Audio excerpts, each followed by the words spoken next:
Dear friends, happy Sukkot. This is the most beautiful holiday of the year. In Israel, the holiday goes for 8 days, ending with Shmini Atzeret Simchat Torah. In the diaspora, it goes for 9 days, as Simchat Torah is the 9th day. We are in the middle of the holiday, and we're getting ready to celebrate the Shabbat of the holiday. But unlike the Shabbats of most of the year, where we read a special Torah portion following the sequence of Shabbats, during the holiday we do not. We read something connected to the holiday because the focus is on the holiday and its message, and to add to the joy that we have in this holiday. But I want to focus on for a moment the Haftarah, because there's a very special Haftarah that is used for the holiday of Sukkot when the Shabbat falls during the intermediary days. And this is the prophecy of Ezekiel related to the battle of Gog and Magog, or as known in English, Armageddon.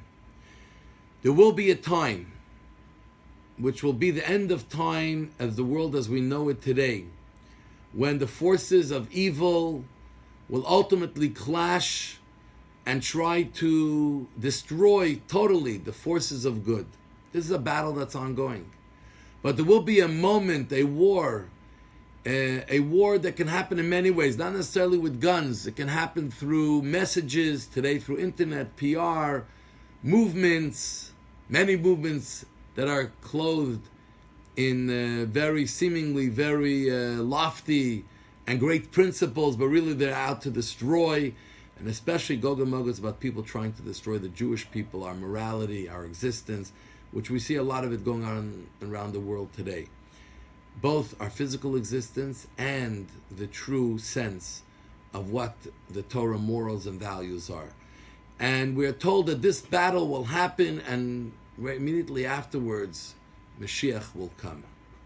Sukkot is the time when we take our Judaism outside. It's the time when we sit in the sukkah outdoors. Most of Judaism we do indoors, in our houses, in our shuls, in our synagogues.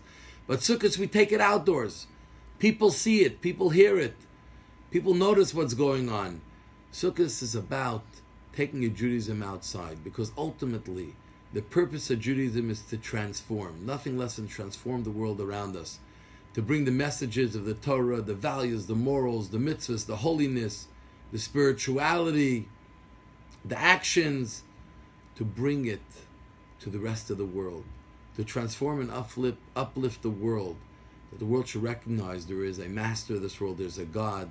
Every one of us was placed there for a reason and a purpose, and we all can play a role to make this world a dira lo yisbarach tachtonim, a dwelling place for God, a place where God feels comfortable. So even when you sit in the sukkah outside, in the outdoors, you feel God's presence in the same way like when you feel it indoors in a holy place in your home and in a synagogue.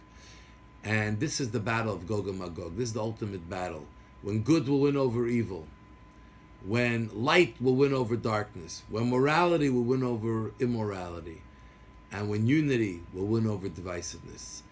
This is the time we have to celebrate these things. So use the next few days of Sukkot to bring together the incredible feelings of the Sukkah, of closeness to God, of doing a mitzvah, of unity, sitting together in the Sukkah with others, inviting guests, having people with you. And more importantly, the message is that Judaism and its messages are meant for the outside as much as for the inside. And may we have a very joyous Sukkot as we go now tonight into our Sukkot celebration in the streets.